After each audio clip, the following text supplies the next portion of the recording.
Atos, capítulo de número 1, versículo de número 3, 4, 5. Depois nós vamos ainda ler o versículo 8. O 3 diz assim: os quais também, depois de ter padecido, se apresentou vivo, com muitas e infalíveis provas, sendo visto por eles por espaço de 40 dias, e falando do que respeita ao reino de Deus. 4. E estando com eles, determinou-lhes que não se ausentassem de Jerusalém, mas que esperassem a promessa do Pai, que disse ele: de mim ouvistes. 5. Porque na verdade João batizou com água, mas vós sereis batizados com o Espírito Santo, não muito depois destes dias. 8. Mas recebereis a virtude do Espírito Santo, que há de vir sobre vós, e ser-me-eis testemunhas, tanto em Jerusalém como em toda a Judeia, Samaria e até os confins da terra. Capítulo 2, do 1 ao 4. Capítulo 2, do 1 ao 4. Cumprindo-se o dia de Pentecostes, estavam todos reunidos no mesmo lugar, e de repente veio do céu um som como de um vento veemente e impetuoso, e encheu toda a casa em que estavam assentados. E foram vistas por eles línguas repartidas como que de fogo, as quais pousaram sobre cada um deles, e todos foram cheios do Espírito Santo e começaram a falar em outras línguas, conforme o Espírito Santo lhes concedia que falassem. Amém. Quem pode dizer amém? Amém. Nós estamos aqui diante de alguns textos que tomamos por base da mensagem desta noite, e antes de aplicar algumas lições, observações acerca da manifestação do Espírito Santo, eu quero, como guisa de introdução, ainda que de uma forma bem sintetizada, rasa, mas bíblica, profética e cristocêntrica, trazer algumas observações acerca de Jesus e a sua missão, pois o texto no versículo de número 3, quando diz que Jesus, depois de ter padecido, nos traz à memória de forma rápida, nos linka, nos conecta aquilo que nós chamamos de coração do Evangelho. O coração do Evangelho está no Calvário, está no Gólgota, pois aqui está o cerne do drama da redenção. O drama da redenção que é dividido em 5 partes, sendo que a primeira parte se deu no cenáculo, na última ceia. A segunda parte se deu no Getsemane, onde Jesus vai enfrentar a madrugada mais sombria de toda a história. É traído por Judas, é negado por Pedro, é abandonado pelos demais. Ele próprio disse que a sua alma chegou a estar angustiada, e isto até a morte. A terceira parte do drama da redenção se deu no pretório, onde Jesus enfrenta alguns juízos, alguns julgamentos. Quem conhece Bíblia e história sabe muito bem que foram 6 julgamentos. Destes, 3 foi de ordem religiosa e 3 foi de ordem civil. Todos os julgamentos foram ilegais. Foram os homens dando golpes baixos, descendo no nível baixíssimo e fazendo tudo de forma cética para prejudicar o nosso mestre. A quarta parte do drama da redenção se deu no Gólgota, se deu no Calvário, na cruz e cruz de Cristo. E a quinta parte, que nós chamamos de consumação, se deu no sepulcro vazio. O sepulcro vazio que é o berço do cristianismo. O sepulcro vazio onde está fundamentado toda a nossa fé. O sepulcro vazio onde está contextualizado aquilo que disse o apóstolo, a pedra de esquina.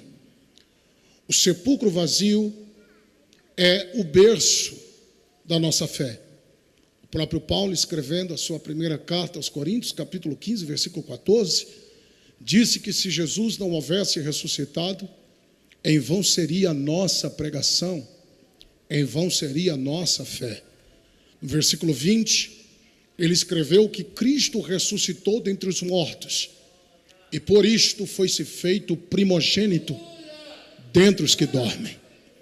Nós não adoramos um Cristo que esteve vivo e agora está morto, mas nós adoramos um Cristo que esteve morto e agora está vivo. E Apocalipse capítulo 1, versículo 18, foi ele mesmo quem disse: eu vivo e vivo para todo sempre. Antes, aqui está o cerne do drama da redenção, o Calvário. Antes da ressurreição e da grande comissão e da continuidade da história, através do Espírito Santo agindo, atuando na igreja, Cristo Jesus consumou a sua missão no Calvário. E de forma sintetizada, lacônica, eu preciso fazer você entender pelo menos 3 observações acerca da cruz. Primeiro, a cruz não foi fruto de uma mente humana. A cruz não foi algo que aconteceu no vácuo da história. A cruz fazia parte do plano. Era um projeto de Deus. Era uma agenda estabelecida na eternidade. Pois nós temos pelo menos 3 textos no Novo Testamento que nos dá chão para pisar e pensar acerca deste assunto. Atos 2, 23, 1 Pedro capítulo 1, versículo 18, 19 e 20, Apocalipse capítulo 13, versículo 8, são textos que deixam claro que Cristo Jesus, a cruz, já fazia parte do plano na eternidade antes mesmo que o mundo fosse formado.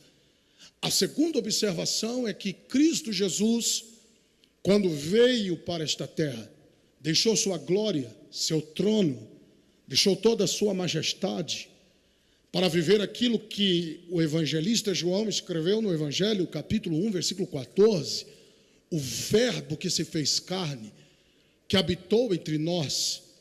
Aquilo que Paulo escreveu aos Filipenses no capítulo 2, o Cristo que se esvaziou de si mesmo, aniquilou-se a si mesmo, tomando forma humana para cumprir a sua missão. Ele sempre soube, desde o começo, que ele veio para morrer e morrer a morte de cruz. Jesus não foi pego de surpresa. Paulo deixa claro na sua primeira carta, no capítulo 15, versículos 3 e 4, que tanto a morte de Cristo como a ressurreição de Cristo foi segundo as Escrituras. Não foi um acidente, muito menos uma surpresa. Jesus, desde o começo, sabia que ele veio para morrer e morrer a morte de cruz. Filipenses 2,8, Paulo disse que Cristo foi obediente até a morte, e morte de cruz. Jesus, por algumas vezes, profetizou a sua morte como ela deveria acontecer. João 3, 14, 15, ele disse: vocês bem sabem que Moisés levantou a serpente no deserto, e também importa que o Filho do Homem seja levantado, para que todo aquele que nele crê não pereça, mas tenha vida eterna. Em João 12:32 ele disse que ele seria levantado do chão, e quando isto viesse a acontecer, ele atrairia todos para ele. Alguém não entendeu sua fala, e no 33 ele fez a exegese. Ele disse que aquela fala do 32 se referia à sua morte, que seria a morte de cruz. Eu poderia recitar tantos outros textos, Marcos 9:31, Marcos 8:31, poderia recitar Mateus 26:2, quando o próprio Jesus, olhando para os seus discípulos, disse: vocês bem sabem que daqui a 2 dias é a Páscoa, e o Filho do Homem há de ser entregue aqui dentro de uma tradução mais arcaica, mais próxima do original, é ser traído, literalmente ser traído. Jesus está dizendo: está chegando a hora. O Filho do Homem há de ser entregue, há de ser traído para ser crucificado. Só que o que me chama a atenção é que todas as vezes que Jesus falou aos seus discípulos acerca da sua morte, ele sempre encerrou o discurso com uma garantia. Qual, pastor? Ao 3º dia eu ressuscitarei. Aleluia! Que igreja avivada! Você entende que a igreja está avivada na exposição da palavra. E foi um glória tão gostoso agora que eu vou repetir. Ao 3º dia eu ressuscitarei. Aleluia. A terceira observação, para entrarmos no corpo do sermão, eu preciso fazer você entender que o diabo também sabia que Jesus veio para morrer, e morrer a morte de cruz. Pastor, o diabo sabia? Sabia. Pastor, mas eu já ouvi alguém pregar que o diabo deu festa quando Jesus estava crucificado no Gólgota. Foi uma expressão equivocada. Eu quero acreditar que foi pureza. Porque quem conhece Bíblia sabe que se tem uma coisa que o diabo não queria, era que Jesus morresse a morte de cruz. Porque estava lúcido em sua mente a profecia de Gênesis 3:15.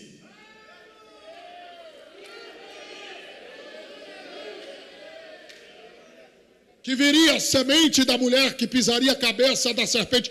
Inclusive nas entrelinhas de Gênesis 3:15, ali já está a cruz. Ali já está o Calvário. O evangelho já está sendo pregado a partir dali. O primeiro pregador a pregar o evangelho, o Calvário, foi o próprio Deus. É por isso que Jesus no Novo Testamento disse: ide e pregai o evangelho. A ordem é pregar o evangelho. É por isso que quando Deus mandar a fatura para quem prega, Deus não vai querer saber aonde eu preguei. Deus vai querer saber o que eu preguei. Porque a ordem é pregar o evangelho. E você precisa entender isso daqui. O que? É por isto que na antiga aliança, todas as vezes que nascia uma criança do sexo masculino entre as hebreias, criava-se a perspectiva no mundo espiritual. É o menino da profecia. Mas Paulo, escrevendo aos Romanos, diz que todos pecaram. Por isso todos estão destituídos da glória. Mas no Novo Testamento, quando Jesus nasce, meu Deus, o céu de Jerusalém ficou agitado. Uma estrela brilhou mais do que as outras. Os anjos celebram de um lado, pastor jubila de outro lado. Herodes fica perturbado. Consulta os especialistas, os exegetas da época, para ir na lei, interpretar a lei, para entender o momento, o local, quando se cumpriria a profecia. E quando o diabo percebe que a criança que acabou de nascer em Jerusalém era a criança da profecia, a primeira coisa que o diabo fez foi investir no coração de Herodes. Para o quê, pastor? Para matar Jesus. Por quê, pastor? Porque o diabo sabia que se Jesus chegasse a morrer na cruz, 3 coisas iriam acontecer. Primeiro, o pecado seria vencido. Segundo, a morte seria vencida. Terceiro, o diabo seria vencido. É por isso que Moody, um dos maiores ganhadores de almas da história da igreja, chegou a dizer que o diabo não teve condição de olhar para a cruz de Cristo, porque ele sabia que ali estava a sua derrota. Se isto não mexe com você, mexe comigo. Porque Herodes tentou matar Jesus. Agora é para quem gosta de Bíblia, porque Mateus escreveu o quê? Herodes morreu. Lucas diz, Jesus crescia. Herodes morreu, Jesus crescia. Herodes morreu, Jesus se fortalecia. Quando o diabo viu que não conseguiu através de Herodes, investiu nos religiosos de Nazaré. Lucas 4. Pegaram Jesus, levaram ele para cima do monte do precipício e tentaram jogá-lo morro abaixo. Só Lucas. Isso daqui é uma exclusividade da narrativa de Lucas, lucana. Mateus não fala, Marcos não fala, João não fala, só Lucas. Lucas diz que se abriu uma ruptura no meio da multidão e Jesus escapou. Todas as vezes que o diabo investiu no coração de alguém para matar Jesus fora da cruz, o texto sempre termina dizendo, e eles não conseguiam. Por quê, pastor? Porque Jesus saiu do céu com uma missão.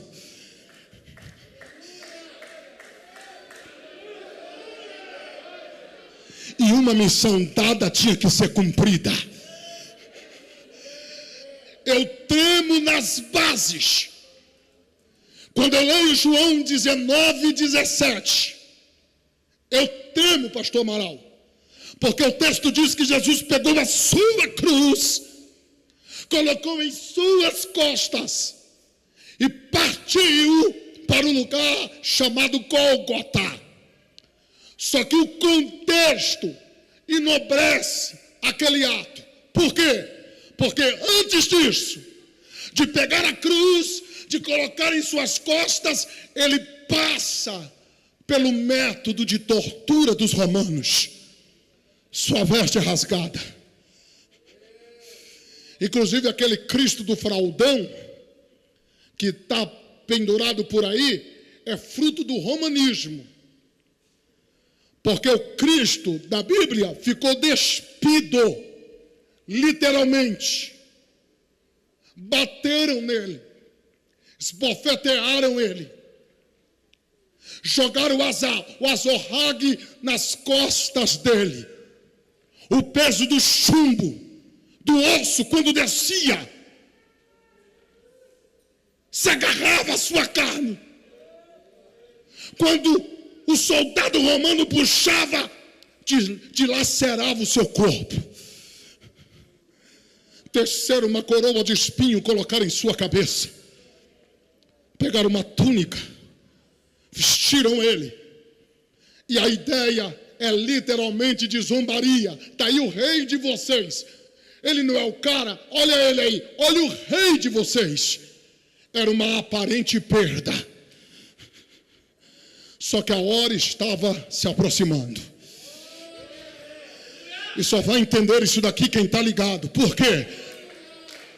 Porque se eu fosse descrever, e não é o sermão, mas se eu fosse descrever com riquezas de detalhes, na minha simplicidade, este ato de tortura romano, ou dos romanos, certamente o crente mais endurecido entre nós não aguentaria ficar com os seus olhos sem lagrimejar, porque só o pai e o filho sabem o que o filho passou naquele dia. A história paralela à Bíblia chega a dizer que muitos não aguentavam passar por aquele processo e permanecer de pé. Morria, se rendia, diante do processo se entregava. Jesus, por mais pancada que foi, ele suportou.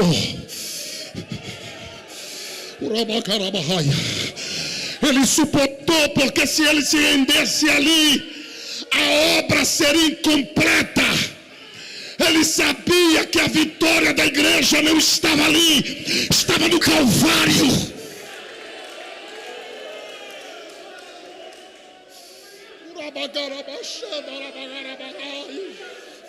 Quem está sentindo a presença dele, levante a mão e abra a boca para adorar.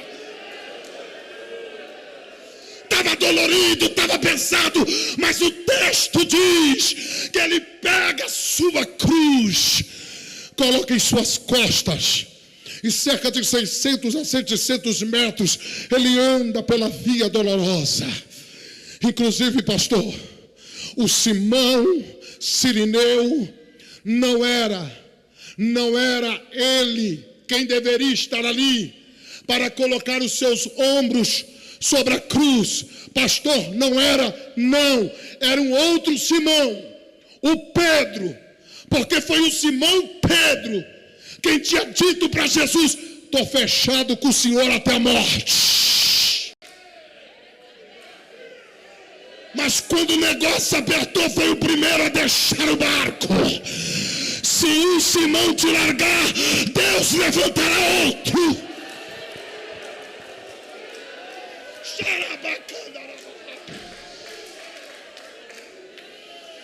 Mas que você irá até o fim, você irá. Segura, porque eu tenho mais alguns minutos aqui.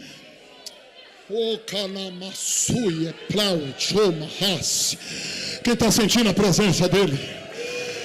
30 segundos de glória. Sobe, sobe, sobe, sobe, sobe o nível, sobe. Eu já estou feliz, pastor Rodolfo, porque eu não estou pregando ao som de um teclado. É a exposição bíblica, e a igreja reage naturalmente. Isto é o melhor termômetro para mostrar que a igreja está em avivamento. Alguém já se colocou de pé lá? Alguém já levantou a mão? Tem alguém que é pentecostal aqui comigo? Eu não vejo.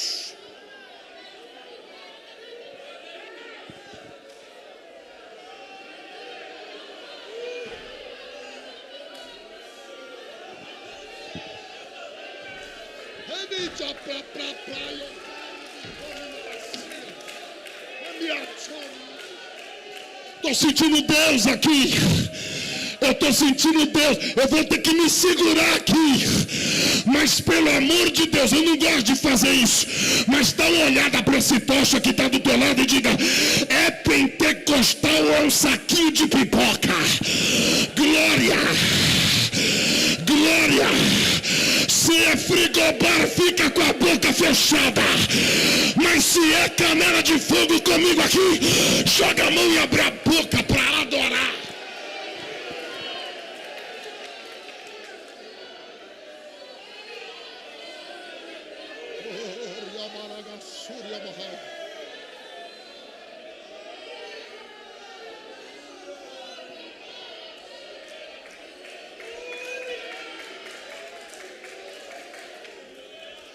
Eu já falo do Santo Espírito, mas ele só poderia descer se o Cristo subisse. João 16:7 foi Jesus quem disse: então vem comigo, porque a obra tem que ser consumada. E aí, pastor? E aí que ele está no Gólgota. Satanás usou Pedro. Jesus falou para trás de mim: Satanás. Por quê, pastor? Porque Pedro é importante, fica. Mas Satanás não presta, sai fora. Eu sei quem é que está aí e quer desfocar a minha missão. Mas eu vim para morrer e morrer a morte de cruz. Quando a cruz foi levantada, parece que eu estou vendo o inferno em desespero.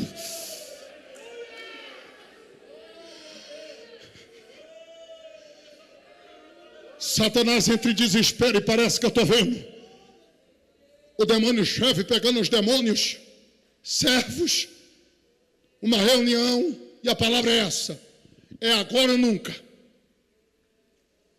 Nós temos que arrancar esse homem dessa cruz,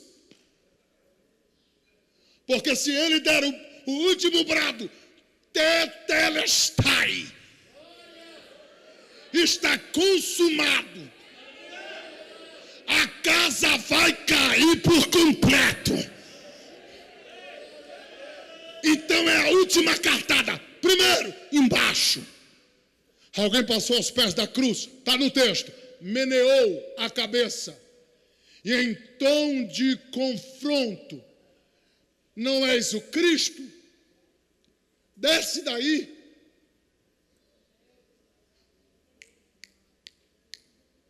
Não é o cara, não multiplicou pão e peixe, não andou sobre as águas, não arrebatou multidão por onde passava. Desce daí. Poder. A proposta aqui é poder. Desce para mostrar poder. Irmão, é muito forte. Se você não der glória a Deus, quem está na internet está sendo edificado. Por quê, pastor? Se ele desce, é poder, mas ao permanecer na cruz, é amor.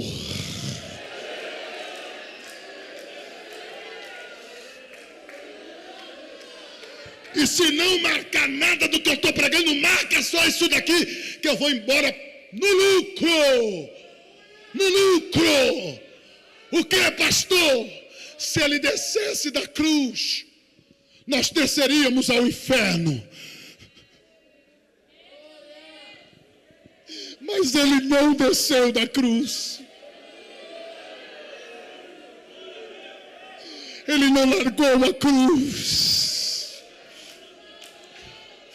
Ele não deixou a cruz. Queridos pais que estão aqui à minha direita e noiva do Cordeiro, quem segurou ele naquela cruz não foi os pregos batidos pela guarda pretoriana. Quem segurou ele naquela cruz não foi o madeiro em que ele fora crucificado. Na verdade, eu já ouvi alguém pregando que quem levou Jesus para a cruz foi Judas. Não foi. Quem levou Jesus para a cruz foi Pedro, porque negou. Também não foi. Quem levou Jesus para a cruz foi os demais discípulos, porque abandonou. Também não foi. Foi Herodes, também não foi. Foi Pilatos, também não foi. Foi a inveja dos judeus, também não foi. Isso daqui é para cortar São José dos Campos agora.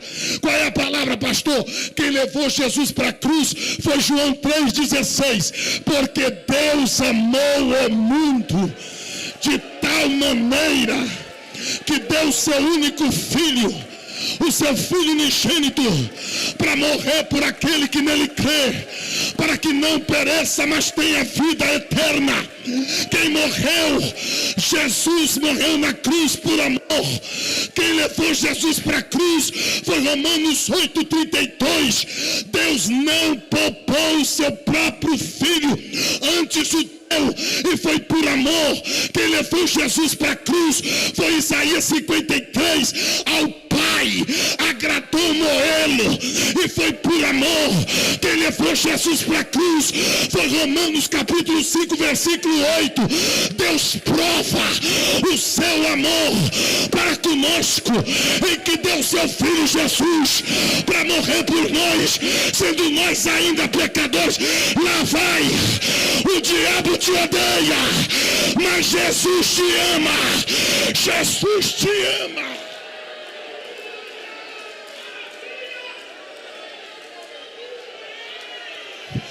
Huracanaia, vai pegar, vai pegar, vai pegar, vai pegar, vai pegar. Se tiver do teclado para me ajudar aí agora, cadê o ungido do teclado aí? Glória, levante a mão que tem glória na boca. Uribicala Xandaramahaya. Eu estou recebendo a autoridade de Deus aqui, e o espírito de profecia está testificando no meu espírito. Está descendo uma graça dentro desta casa agora, e aonde tiver glória de verdade, Jesus vai encher com o Espírito Santo agora.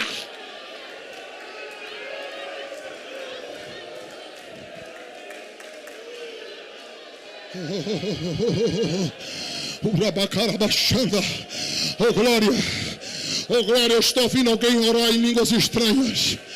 Eu estou ouvindo alguém orar em língua. Aleluia, aleluia, aleluia, aleluia. Que pena que o tempo já foi embora, mas eu estou sentindo a glória de Deus aqui. Glória, glória, glória, glória. Olha para alguém e diga: Jesus foi até o fim.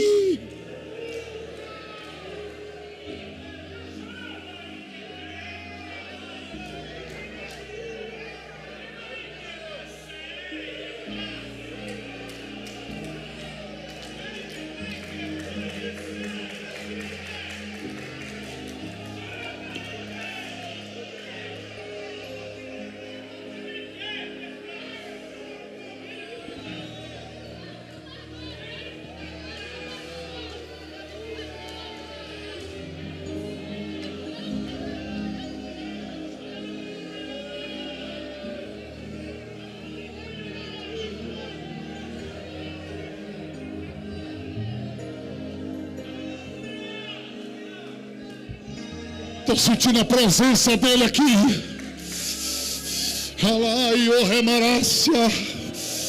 Você que está me assistindo através das mídias sociais desta igreja, seja impactado por essa glória que está aqui dentro.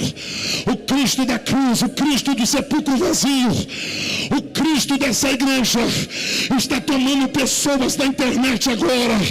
Quem crê que Deus está falando na minha boca aqui, levante a mão direita se você puder, e por um minuto enche essa casa de glória a Deus agora. Oh glória, oh glória, oh glória.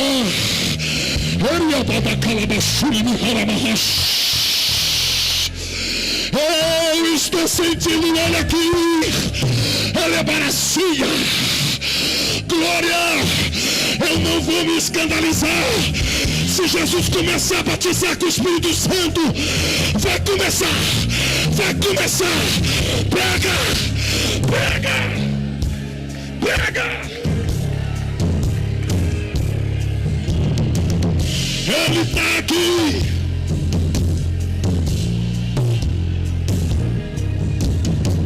No alto da cruz.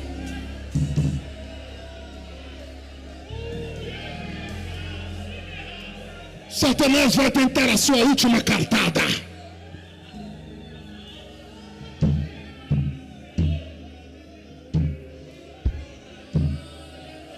Porque ele não consegue embaixo, ele investe em cima. Jesus está crucificado na cruz do meio. Inclusive, a cruz de Jesus é maior. Porque a ideia que a religião quer passar é: dos criminosos, ele é o pior. Pegaram uma plaquinha, escrito em letra grega, hebraica e latim: Jesus o Nazareno, rei dos judeus. Colocar acima da sua cabeça. E é claro que aqui tem um mistério, porque o grego é a filosofia, o hebraico é a religião, o latim é o Estado. Todos se uniram contra ele. Satanás entrou no coração do cara que estava na esquerda.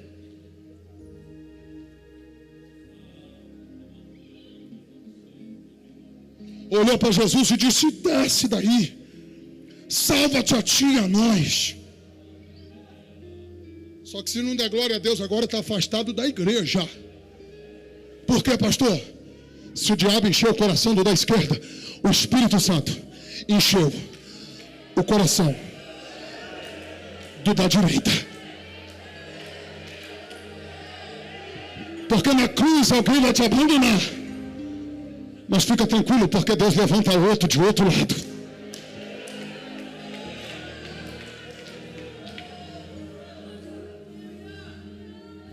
E eu preciso entender isso daqui com a igreja. Por quê, pastor? Porque o cara da direita se converteu. Ficou tão crente que descobriu 3 coisas na cruz. Primeiro, Senhor. Segundo, lembra-te de mim. Terceiro, quando entrares no teu reino. Porque ele está na cruz, mas não perdeu o seu senhorio. Ele está na cruz, mas não perdeu sua consciência.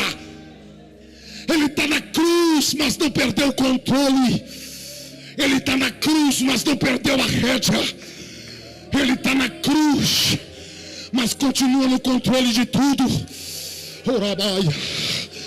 Oh, eu já ouvi alguém pregar que Jesus foi para a cruz como mártir. É ambígua, é equivocada essa expressão. Não leu João capítulo 10. Cristo não foi para a cruz de forma forçosa. Cristo foi para a cruz de forma voluntária. Ele é o bom pastor, e o bom pastor dá a vida pelas suas ovelhas. No versículo 17 e 18 ele disse: ninguém tira a minha vida, sou eu quem a dou, e eu tenho poder de tornar a tomá-la, para fechar o pacote. Por quê, pastor? Porque a maior decepção da morte está no Calvário. Por quê? Ela chegou atrasada.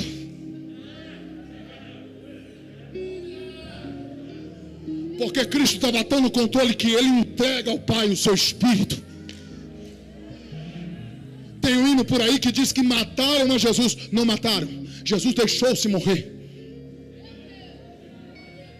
A morte não venceu a Jesus. Jesus venceu a morte. É por isso que Paulo escreveu aos Coríntios: onde está a morte, o teu aguilhão? Onde está o inferno, a tua vitória? O Cristo na cruz está se cumprindo no Salmo 22. O Eli, Eli, lama sabachthani. O Salmo 23 é o ministério dele. Só que o Salmo 24 é ele glorificado.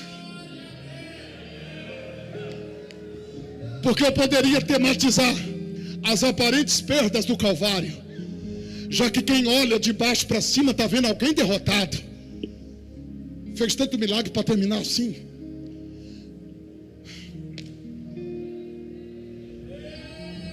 Fez tanta campanha para terminar assim. Orou tanto para acabar assim. Buscou tanto para acabar assim. Abriu mão de tanta coisa para acabar assim. Quem está olhando de baixo para cima está vendo uma aparente perda.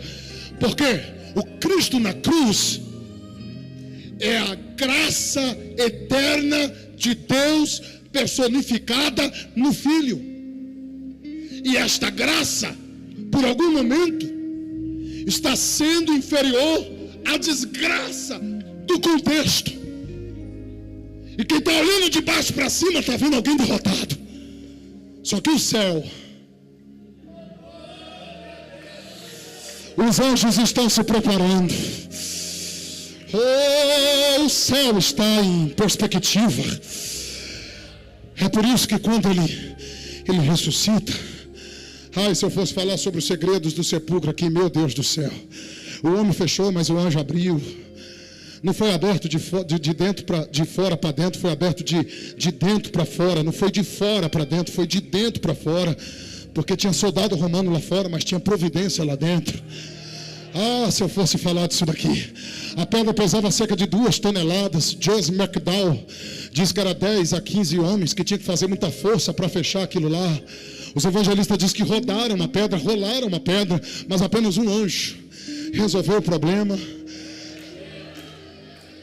Porque não importa quantos fecharam, importa que a última palavra está na boca dele. E eu vou terminar, que o meu tempo já foi, né, pastor? Deixa eu terminar aqui, não deu nem para falar do tema, mas não dá para falar do Espírito Santo sem falar disso. Por quê, pastor? Porque no Salmo 24 ele é glorificado. E é ele voltando, vai se cumprir Atos capítulo 1, versículo 9. No Salmo 24 tem uma sincronia com Atos 1, 9. Ele é tomado pelas nuvens, ele está subindo. Aí vai se cumprir o Salmo 24 do 7 em diante. Levantai, ó portas, vossas cabeças, abri os portões de Jerusalém, porque aí vem o Rei da Glória. Aí alguém pergunta: quem é este Rei da Glória?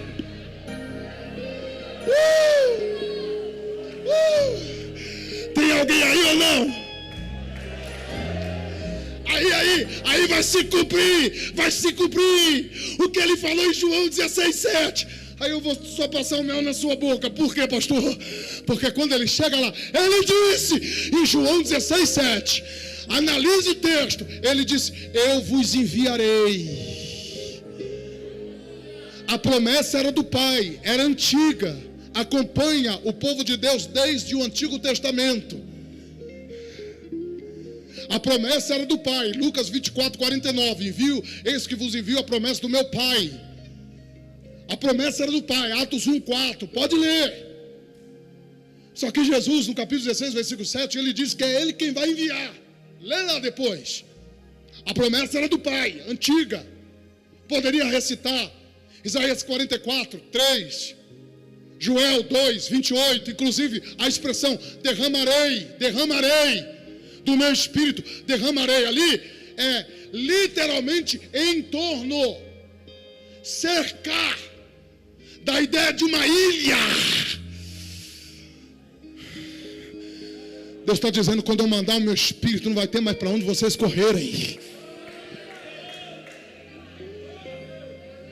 Poderia falar de Mateus 3:11, a ética ministerial entre João Batista e Jesus. Porque João disse assim: ó, eu vos batizo com água para arrependimento, mas após a mim vem um, que eu não sou digno de desatar as alparcas dos seus pés. Ele vos batizará com o Espírito Santo e com fogo. Você nunca viu João batizando ninguém com o Espírito Santo, mas você também nunca viu Jesus batizando alguém nas águas. Pastor, mas João 3:22 dá a ideia de que Jesus batizou. Não, João 4:2 resolve o problema. No João 4:2 o texto diz que não era Jesus, mas eram os seus discípulos quem batizava. Inclusive que um dia foram discípulos de João. Por quê, pastor? Porque isso daqui é ética ministerial, cada um na vocação que foi chamado.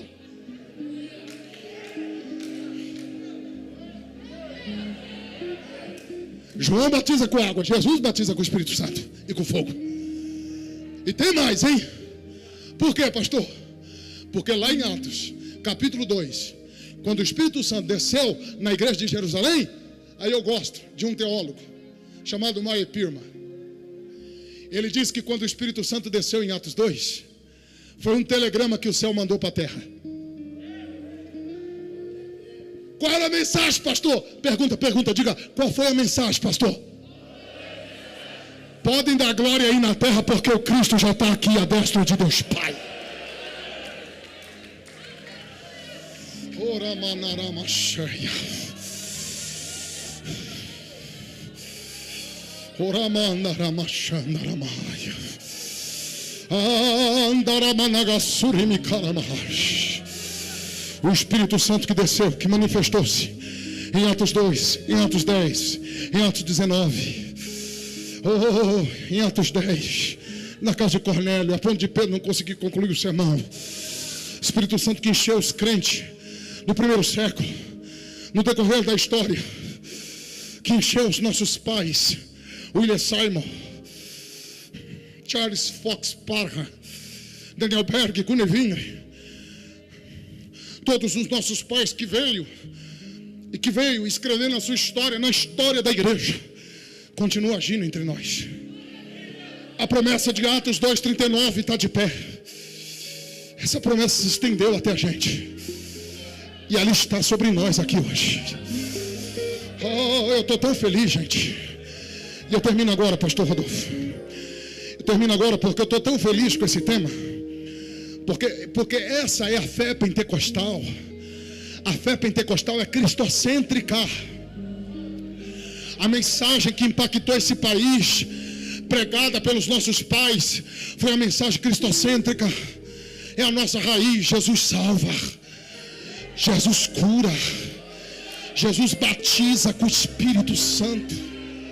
Jesus breve voltará.